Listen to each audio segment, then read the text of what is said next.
Anies ini selain banyak prestasi yang lain, saya kira sudah banyak lah, lebih dari 40 prestasi yang dimiliki. Satu prestasi dia yang luar biasa, menjadikan DPRD itu mitra, menjadikan DPRD itu sekarang bermartabat. Sebelumnya DPRD dicitrakan seperti apa? Bagaimana pertarungan antara Pemprov dengan DPRD? Bagaimana kita melihat DPRD? Apa citra DPRD selama ini? Rusak. Tapi oleh Anies dimartabatkan, dijadikan partner, tidak dikatakan nenek lu, tidak dikatakan maling, tidak. Setiap kritik dia terima, mari kita dialog. Itu bernegara.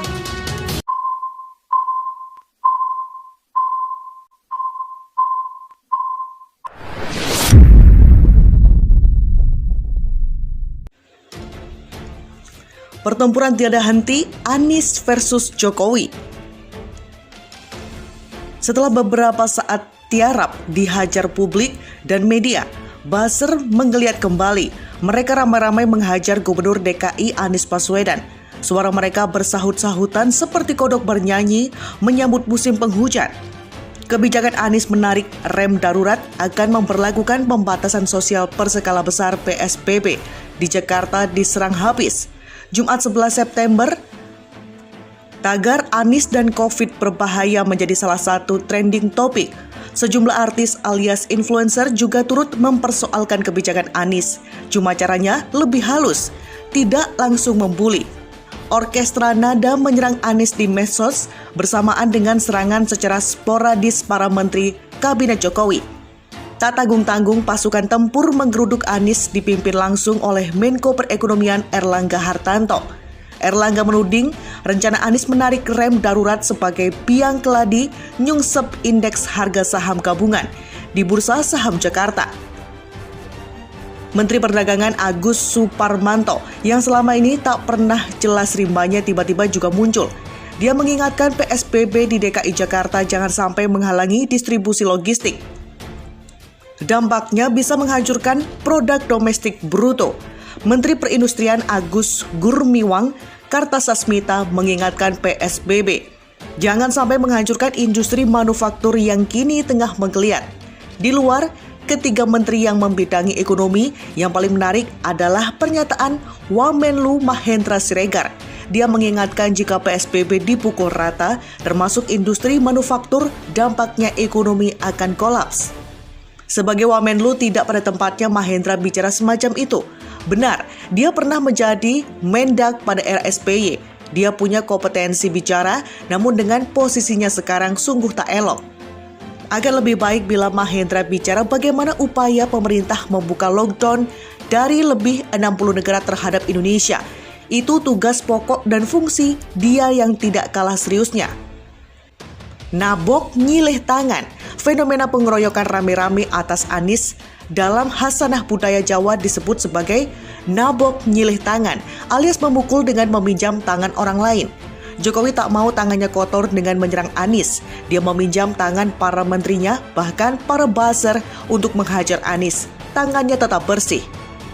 Bersamaan dengan itu, Jokowi agaknya berharap publik lupa atau setidaknya tidak sadar bahwa apa yang dilakukan Anies merupakan tindak lanjut instruksinya. Dalam rapat kabinet Senin 7 September, Jokowi mewanti-wanti agar penanganan kesehatan lebih didahulukan ketimbang ekonomi. Logika yang sesungguhnya sangat benar. Media menyebutnya Jokowi siuman. Selama ini, berbagai kebijakan Jokowi selalu lebih mengutamakan ekonomi ketimbang kesehatan. Kebijakan inilah yang menjadi arena pertempuran antara Anies versus Jokowi selama pandemi. Anies mengingatkan lockdown untuk Jakarta, pemerintahan Jokowi menolaknya. Jokowi sampai harus mengutus Mendagri Tito Karnavian menemui Anies di Balai Kota DKI. Tito mengingatkan bahwa kewenangan lockdown berada di pemerintah pusat. Pemda tidak boleh mengambil kebijakan sendiri.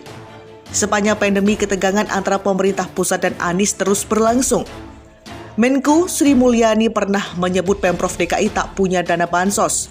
Mensos Juliari Batubara menyebut penyaluran bansos di DKI tumpang tindih.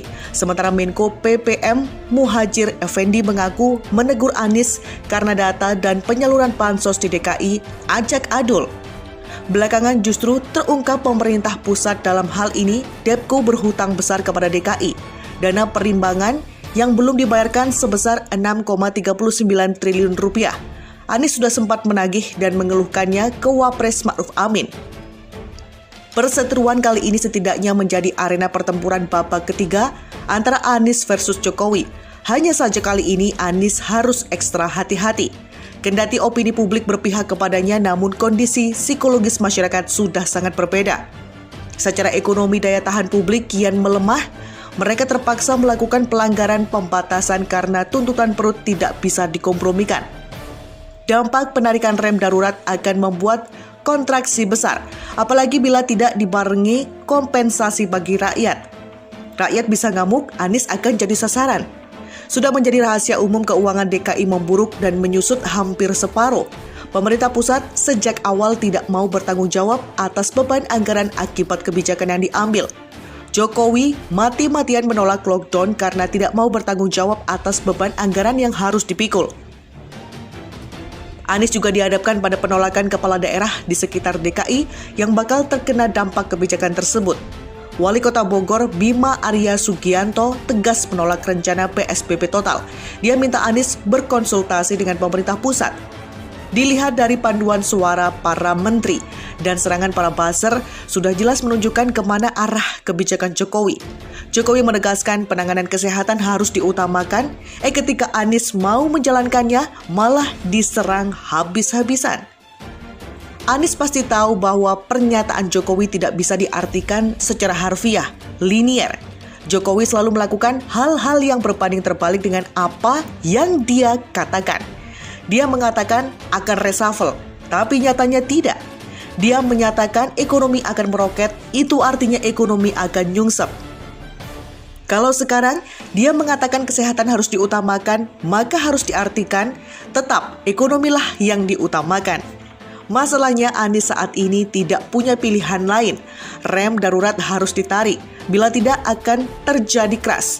Korban jatuh lebih besar. Terus meningkatnya pasien terinfeksi, membludaknya pasien di rumah sakit rujukan, serta jumlah kematian yang terus bertambah, menunjukkan situasi sudah darurat tingkat tinggi. Anies harus pandai-pandai mengatur siasat. Di satu medan tempur harus melawan COVID-19 yang tidak kasat mata. Di medan tempur lain harus menghadapi pemerintah pusat yang berada di depan mata. Gubernur Anies rangkap presidenkah? Presidennya kemana tak mereka bully? Jumlah kasus terkonfirmasi positif COVID-19 secara nasional sudah melebihi angka 200.000. Sembari menunggu datangnya vaksin, pemerintah pusat dan daerah kini sedang bahu-membahu menanganinya agar korban tak berjatuhan terus. Di tengah sorotan tajam terhadap Gubernur Jakarta Anies Baswedan usai dia memutuskan pencabutan PSBB transisi dan pemberlakuan PSBB total mulai 14 September 2020, Wakil Sekretaris Jenderal MUI Tengku Zulkarnain mengaku keheranan dengan sikap sebagian kalangan. Kalangan yang mengherankan Tengku adalah mereka yang dikatakannya terus-menerus menyalahkan Anies atas 200.000 jiwa korban terpapar COVID-19. Dan yang dibuli dianggap bersalah Gubernur DKI Jakarta. Memangnya 200 ribuan korban itu semuanya warga Jakarta? Terus Gubernur Jakarta itu merangkap Presiden RI kah? Lah presidennya kemana tidak mereka bully? Kata Tengku melalui akun Twitter. Pernyataan Tengku mendapatkan beragam jawaban dari netizen. Salah satu netizen menduga latar belakang orang menyalahkan Anies karena mereka menganggap kasus yang terjadi di Jakarta ikut menjadi penyumbang total jumlah korban secara nasional. Itu mungkin latar belakang mereka yang membuli kebijakan beliaunya, kata netizen. Netizen yang lainnya menambahkan jumlah kasus yang ditemukan di Jakarta lebih banyak karena tes PCR di daerah ini juga jauh di atas provinsi-provinsi yang lain. Kalau prestasinya sama bisa berlipat-lipat ketahuan korban COVID di Jabar, Jateng, dan Jatim. Belajar lagi biar cerdas, kata dia. Sebagian besar netizen setuju dengan pendapat Tengku, tetapi tak sedikit juga yang mencoba menjadi penyeimbang opini. Ada yang mengatakan setiap hari Presiden Joko Widodo juga dibully atas kebijakan-kebijakan yang dianggap tak memuaskan. Tergantung dari sudut pandang mana kita mau melihat, katanya. Rabu malam lalu, Anies resmi menginjak rem darurat yang mencabut kebijakan PSBB transisi dan memberlakukan kembali PSBB total mulai 14 September 2020. Dengan melihat keadaan darurat ini di Jakarta, tidak ada pilihan lain selain keputusan untuk tarik rem darurat. Artinya, kita terpaksa berlakukan PSBB seperti awal pandemi. Inilah rem darurat yang harus kita tarik, kata Anies dalam keterangan pers yang disampaikan di Balai Kota Jakarta. Alasan Anies untuk mengambil keputusan tersebut bagi Jakarta karena 3 indikator yang sangat diperhatikan oleh Jakarta, yaitu tingkat kematian, ketersediaan tempat tidur isolasi dan ICU khusus COVID-19, dan tingkat kasus positif di Jakarta.